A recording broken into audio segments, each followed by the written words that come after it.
और उसके पहले आप लोगों को थोड़ी हिम्मत, थोड़ा हौसला दे जाएंगे ताकि आप अपने मकाम तक पूरी ताकत के साथ, पूरी जान लगा करके पहुंचने का प्रयास करें।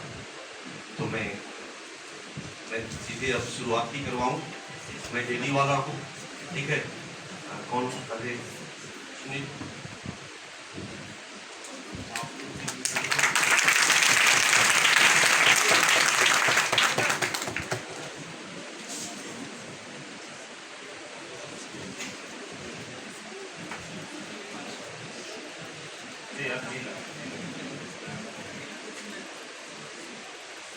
आवाज आ रही है?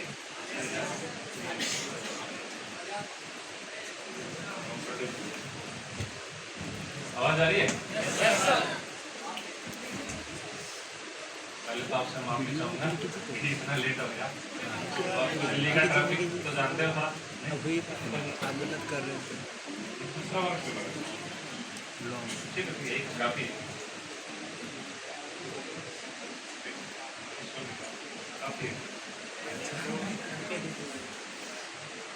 सबसे पहले तो दीक्षांत आईएएस पांडे सर और आप सबका बहुत बहुत आभार कि आप सब लोगों ने मुझे बुलाया, मेरा सम्मान दिया।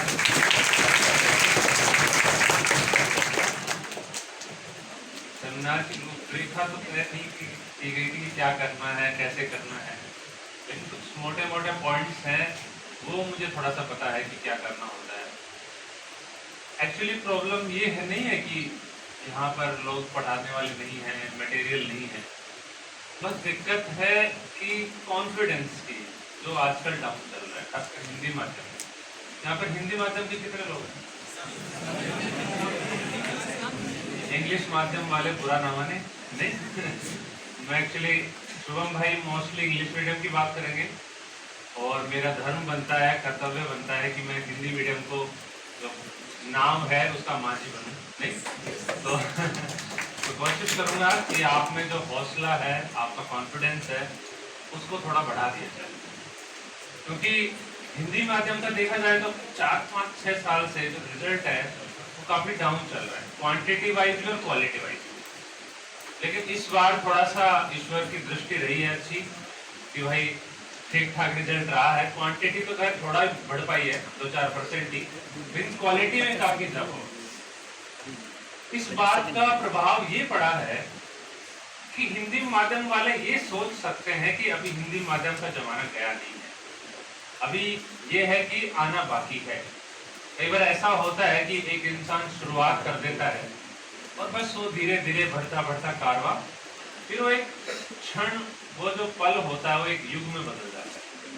मुझे लगता है अभी ये हिंदी माध्यम के लिए एक पल है, एक छोटा सा क्षण है, वैसे 2 लाइन, लेकिन भविष्य में मुझे लगता है कि अगर आप लोग कॉन्फिडेंस के साथ, पूरे जज्बे के साथ, पूरे जुनून के साथ काम करेंगे तो निश्चित रूप से हिंदी माध्यम का दौर जरूर है, ठीक है।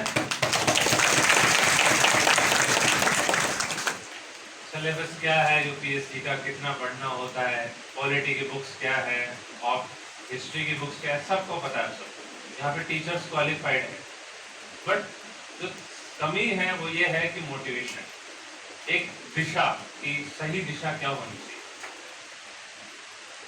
मुझे लगता है कि मैं इतना सक्षम तो नहीं हूं कि यहाँ की फैकल्टी के या यहाँ के निदेशक जी सर हैं जिनकी बराबरी कर सकूं, लेकिन इतना अपने आप को योग्य जरूर मानता हूँ कि जो परीक्षा है, हमने 3-4 साल से मैं लगातार परीक्षा दे रहा हूँ, तो परीक्षा की प्रकृति कैसे बदल रही है, परीक्षा में क्या क्या चीजें हैं जो आज डिमांड में है, क्या क्या चीजें आपको चाहिए, वो शायद मैं आपको बता सकता। 3 बार से रिजल्ट मेरा काफी डाउन है, लेकिन 4थी बार में हमने काफी सुधार किया, ऑप्शनल सब्जेक्ट भी चेंज करना पड़ा, लेकिन कुछ ऐसी बातें थी जो मुझे लगा कि शेयर करना बहुत जरूरी है आपके साथ। कि मैंने ऐसा कौन सा, कई लोग मुझे पूछते हैं सर आपकी 22 रैंक आई है, काफी लोग इंस्टाग्राम टेलीग्राम में पूछते हैं सर आपकी 22वीं रैंक आई है, कैसे आई सर, क्या किया था आपने ऐसा, नहीं कैसे जिज्ञासा होती है। एक मास्टर ने तो ये पूछा कि सर क्या हिंदी माध्यम से फर्स्ट रैंक आ सकती है, और अगर आएगी तो कैसे आएगी, नहीं। मुझे लगता है कि इस जितना ये यूपीएससी तैयारी करने का, आईएएस की तैयारी करने का जो अखाड़ा है पूरा, इसमें शायद ही कोई 100% गारंटी दे सके कि किसकी कितनी रैंक आएगी, लेकिन ये जरूर हो सकता है कि तैयारी की सही दिशा क्या है। अगर उस पर चलेंगे तो आज नहीं तो कल आपका सिलेक्शन जरूर होगा, वो बहुत जरूरी है। ये तो मैं नहीं दावा कर सकूंगा कि आपकी रैंक अच्छी आएगी या बुरी आएगी, फर्स्ट आएगी या लास्ट आएगी, लेकिन कुछ सूत्र जब फॉर्मूला है वो आपको बताने की कोशिश करूंगा कि क्या क्या चीजों को ध्यान रखना है। मैंने इस बार भी कोशिश की, 3-4 बार से रिजल्ट अच्छा नहीं था मेरा, 2-4 चीजों पर मैंने ज्यादा फोकस किया, साथ में इंटरव्यू ने भी साथ दे दिया। एक्चुअली क्या है कि आज के दौर में मेंस की जो भूमिका है वो है, लेकिन इंटरव्यू की जो रोल है, इंटरव्यू का जो रोल है वो काफी बढ़ चुका है। यदि आपको यूपीएससी में सिलेक्शन के साथ रैंक लेनी है तो लड़ाई बहुत लंबी होती है ना। आपको सबसे पहले क्या होता है, क्या आप चाहते हो भाई एक बार लिस्ट में नाम है, ये चाहते हो सर, फिर वो लालसा धीरे धीरे बढ़ेगी, यार अब तो है ना टॉप 100 में आ जाए ताकि आईएएस मिल जाए, नहीं? फिर चलो भाई टॉप 100 में आ गए, फिर एक और लालसा रहेगी, यार अब तो है ना ऐसी रैंक आ जाए कि होम कार्डर मिल जाए, नहीं?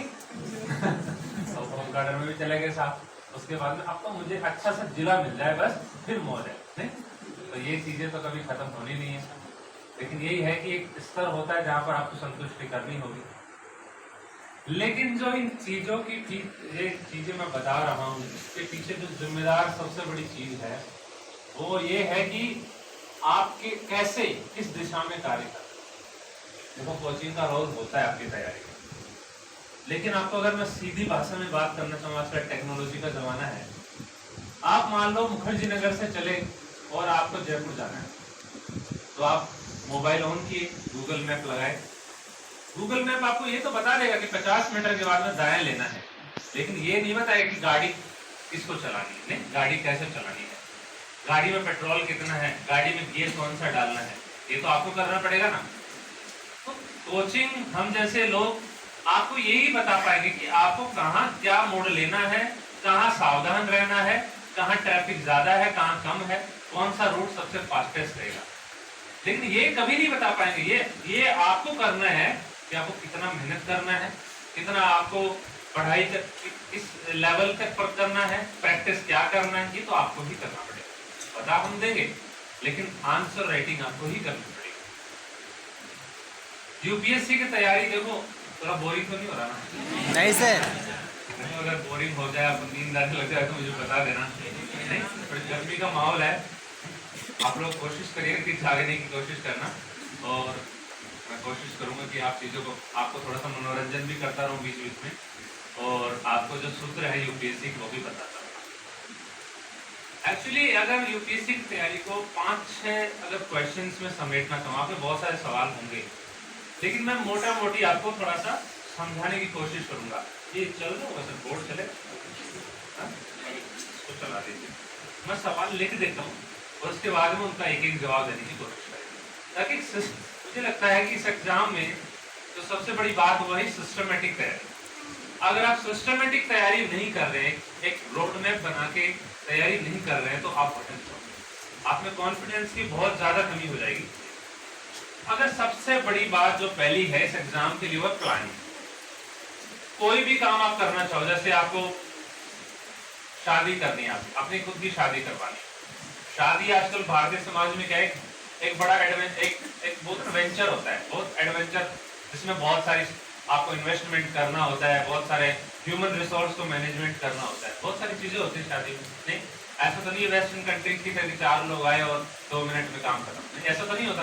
15 दिन से बुआ जी को बुलाना पड़ेगा, फूफा जी को बुलाना पड़ेगा, तो उनके लिए प्लानिंग जरूरी है। सबसे बड़ी बात हो क्या, प्लानिंग। तो इस एग्जाम में भी यही है, ये एक बड़ा एक प्रोजेक्ट है आपकी लाइफ का। उस एग्जाम में जो सबसे बड़ी बात वो है प्लानिंग, कि आपका अगर एग्जाम 2 साल बाद में है या 1 साल बाद में है, आज आप यहाँ पर हैं, तो उस दौरान, उस समय के दौरान आपको क्या प्लानिंग करनी है, कौन सा रूट, कौन सा रोड मैप आपके पास होना चाहिए। तो सबसे बड़ी बात जो पहली है वो ये है कि आपके पास जो रोड मैप है वो आपका क्या होना चाहिए।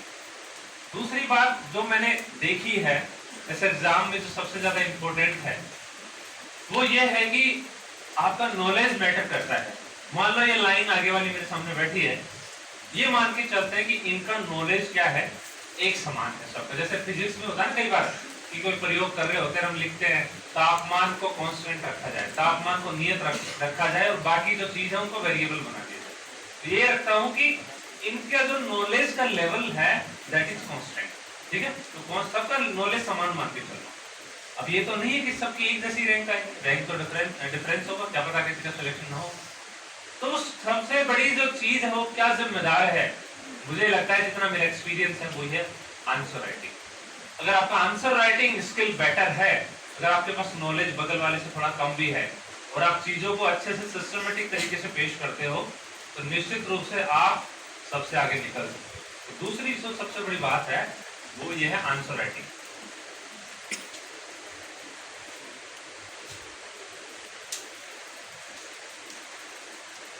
तीसरी चीज जो मैंने देखी है इस तैयारी के दौरान वो ये है कि हमारे पास समय क्या रहता है, बहुत बहुत फिक्स रहता है, बहुत लिमिटेड रहता है हमारे पास। यार मैं दिल्ली जा रहा हूँ, मेरे पास 2 साल का वक्त है। खासकर अगर लेडीज एस्पिरेंट्स की बात करूँ मैं, तो आपको घर से भेजा होगा बेटा 2 साल आपको मिले हैं, आपको तैयारी करनी। तो हमारे पास टाइम बिल्कुल लिमिटेड है, उसी टाइम में हमको तैयारी करनी है, उसी टाइम पे कोचिंग करनी है, सेल्फ स्टडी भी करनी है, एग्जाम भी देना। तो अगर टाइम हमारे पास कम है और बहुत सारे काम करने हैं, तो सबसे बड़ी बात जो चाहिए होती है वो ये है टाइम मैनेजमेंट, कि कम से कम टाइम में कैसे उस चीजों को मैनेज किया जाए, कैसे हमारी सफलता को अचीव किया जाए। तो तीसरा सवाल जो मेरे सामने आता है हमेशा वो ये है कि आपका टाइम मैनेजमेंट कैसे करना है।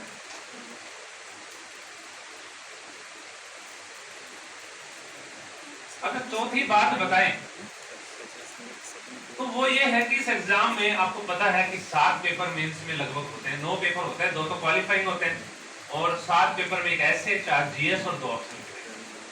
तो मुझे लगता है कि इस एग्जाम में ऑप्शनल का बहुत ज्यादा महत्व है। आप जीएस में इतना स्कोर नहीं कर पाओगे जितना ऑप्शनल में कर लोगे। तो 2 सवाल होते हैं ऑप्शनल को लेकर। पहला सवाल ये है कि ऑप्शनल का चुनाव कैसे करें, हाउ टू चूज ऑप्शनल, कौन सा लें। मार्केट में बहुत सारे ऑप्शनल है, ये है वो है, बहुत सारी भ्रांतियां भी हैं, बहुत सारे भ्रम भी है, ये अच्छा नहीं होता, ये अच्छा होता है। कई बार लोग भीड़ में जो रेस होती है, अंधी दौड़ होती है, उसमें ले तो लेते हैं लेकिन बाद में फंस जाते हैं। तो सबसे बड़ी बात है ऑप्शनल को लेकर 2 सवाल, एक तो कि how to choose like appropriate optional, और दूसरा जो बनता है सवाल वो ये है कि अगर ऑप्शनल को चूज कर लिया तो तैयारी कैसे करें। ठीक है, तो ये सवाल मैं ऑप्शनल को लेकर चलूंगा। और लास्ट में जो मेरी नैतिक जिम्मेदारी बनती है वो ये है कि मैं हिंदी माध्यम के लोगों के लिए कुछ स्पेसिफिक 4-5 बातें ऐसी बताऊं जो उनके लिए इंपॉर्टेंट है। बाकी इंग्लिश मीडियम का तो शुभम भाई बताएंगे आपको कैसा क्या करना है। हिंदी माध्यम के सामने मुझे लगता है कि इस एग्जाम में रैंक नहीं आने के पीछे 4-5 बड़े कारण हैं। उन कारणों को डिस्कस भी करेंगे और मैंने उस कारणों को उन मुद्दों को कैसे पार पाया, उस चीजों के सूत्र भी आपको पता। तो 5वां अगर सवाल है वो यह कि हिंदी माध्यम के लिए जो विशेष चुनौतियां हैं वो कौन कौन सी हैं। इसके अलावा भी अगर आपको कोई सवाल बचेगा, मान लो स्पेसिफिक कोई ये कि सर मुझे तो ये पूछना है, ऐसा है, तो हम लोग उस सवाल को डील करने की कोशिश करेंगे। लेकिन मुझे लगता है कि अगर इन 4-5 बातों को थोड़ा थोड़ा समझ लिया जाए ना, तो आपकी तैयारी अच्छी हो जाएगी। मुझे लगता है आपको एक दिशा मिल जाएगी क्या करना है। देखो टाइम बहुत लिमिटेड होता है, रोड मैप आपका बिल्कुल क्लियर होना चाहिए। मैं रोड मैप बनाने वाला हूँ तो ये नहीं है कि सब पे समान रूप से लागू। किसी कोचिंग ज्यादा बची हुई है, किसी की कम बची हुई, किसी ने कोचिंग कर ली, सेल्फ स्टडी कर रहे हैं, कोई जॉब वाला बंदा है, कोई घर में मान लो घरेलू काम रहते हैं। तो आप उस रोड मैप को स्टैंडर्ड मानते हुए अपने अकॉर्डिंग उसको ढालने की कोशिश करें, उसमें परिवर्तन कर ले। मान लो मैं कहीं 3 महीना बताऊं, वहां पे 4 महीना कर ले। आप अपने अकॉर्डिंग एक रोड मैप आपका खुद का बनाना चाहिए। ठीक है, जैसे आप मोबाइल खरीदते हो, एक तो ऐसी सेटिंग्स होती है उसमें कि भाई सबके लिए समान है, कुछ कस्टमाइज सेटिंग्स होती है जो आप अपने अकॉर्डिंग ढाल सकते हो। तो आप उस रोड मैप को अपने अकॉर्डिंग कस्टमाइज तरीके से उसको ढालने की कोशिश करना ताकि आपको यूजफुल हो सके। ठीक है, तो अगर बात करें रोड मैप की, अगर आज के दिन को मान लो आज 2 अगस्त है, अगर आपके एग्जाम है नेक्स्ट ईयर 28 ऑफ मई, यही है ना। अगर मैं कट ऑफ डेट लेके चलूं वो मैं नॉर्मली लेके चलता हूँ 31 जनवरी। ये एवरेज एस्पिरेंट के लिए बहुत सही डेट होती है। अभी कट ऑफ डेट है क्या? वो ये है कि इस कट ऑफ डेट के बाद में आपको ओनली प्रीलिम्स की तैयारी करनी है। इसका कारण क्या है, क्यों करनी चाहिए? मुझे लगता है कि 2-3 साल से प्रीलिम्स का जो तरीका है लेने का यूपीएससी द्वारा, उसका जो मोड है वो चेंज हो चुका है, बहुत डायनेमिक हो चुका है, बहुत वेरिएबल हो चुका है कि आपको क्या करना है क्या नहीं करना है, आपको कई बार समझ में नहीं आता है। तो मुझे ये लगता है कि 4 महीना लास्ट के आपको 100% प्रीलिम्स का फोकस करना है। प्रीलिम्स का फोकस का मतलब क्या है? तो मैं ये बताना चाहूंगा कि आपको उसमें बेसिक को रिवीजन करना है, आपका जो बेसिक है सारी सब्जेक्ट का। दूसरा है कि आपको जितना हो सके टेस्ट निकालने हैं, और तीसरा जो है वो करंट अफेयर। कई बार ऐसा होता है कि आपको ऑप्शनल की तैयारी नहीं है, आप प्रीलिम्स की तैयारी शुरू कर देते हैं।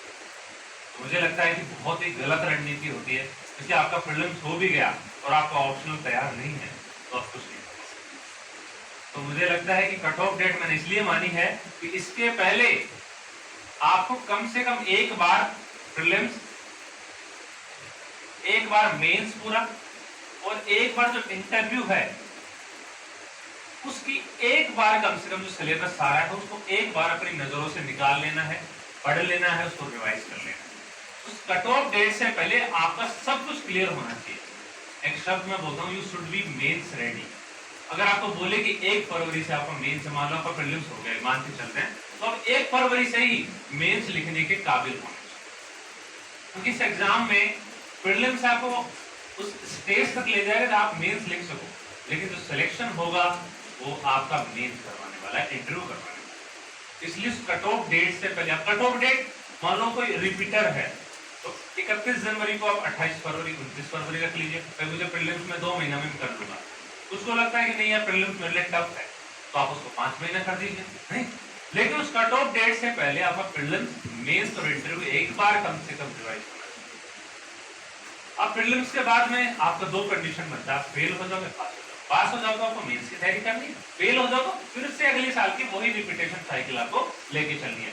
अगले साल के एग्जाम के 2-3 महीना तक ओनली प्रीलिम्स, मेंस, इंटरव्यू पढ़ना है, और उस कट ऑफ डेट के बाद में क्या करना है, ओनली प्रीलिम्स मोड में आपको चले जाना।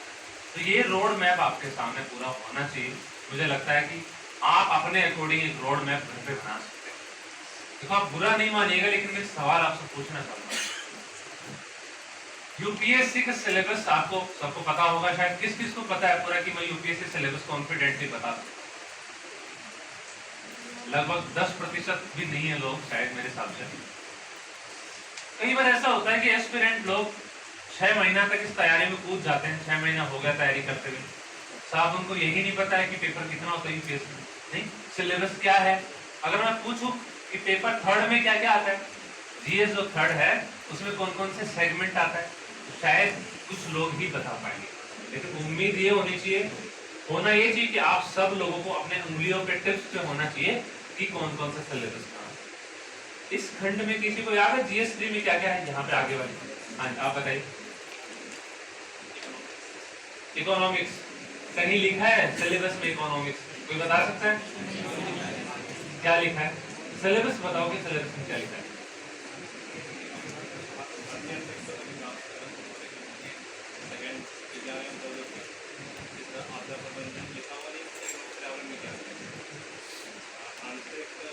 पर्यावरण विज्ञान में आपका प्रबंधन है,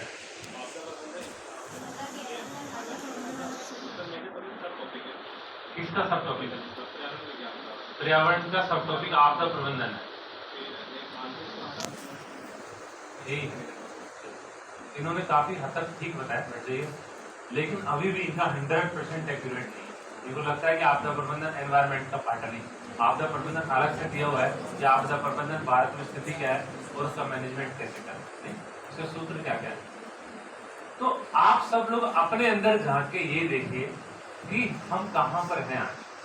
अगर आपको किसी एग्जाम का सिलेबस नहीं याद है कि क्या है, आप जब अखबार पढ़ रहे होंगे तो देखोगे कि यार ये टॉपिक कहाँ से है, मैं पढ़ूं या ना पढ़ूं। वो चीज क्या डिसाइड करेगी, पढ़ना है ना पढ़ना, वो डिसाइड करेगा सिलेबस, कि सिलेबस में टॉपिक है या नहीं।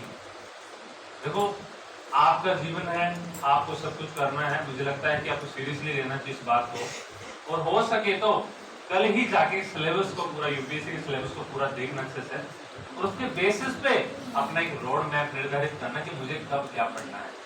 अब ये जो 7-8 महीने हैं कट ऑफ डेट के पहले, उसमें आपको क्या करना है? उसमें आपको ये करना है कि टारगेट बेस्ड अप्रोच लेके चलना है। मान लो आपको 10 सब्जेक्ट पढ़ना है, 8 महीना है, ठीक है?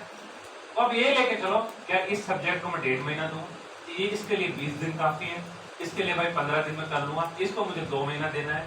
उसको बांट लीजिए, पूरा अपने टाइम के अकॉर्डिंग बांट लीजिए, और सब्जेक्ट की प्रकृति के अकॉर्डिंग बांट लीजिए कि भाई पॉलिटी है बहुत इंपॉर्टेंट है, हिस्ट्री बहुत इंपॉर्टेंट है, उनको 1.5 महीना दे दीजिए। एनवायरमेंटल इकोलॉजी आप 15 दिन में कर सकते हैं। तो इस प्रकार से जो पूरा टाइम है उसको डिवाइड कर लीजिए, जो टारगेट्स है। फिर जो टारगेट 1.5 महीना है उसको भी डिवाइड कर लीजिए कि मुझे हर वीक में कितना करना है, कितना टॉपिक करना है। अगर आप टारगेट बेस्ड अप्रोच अपनाओगे तो मुझे लगता है आप सिलेबस को और भी सिस्टमेटिक तरीके से कर पाओगे। तो ये आपको ध्यान रखना है। तो टारगेट बेस्ड अप्रोच आपका होना चाहिए।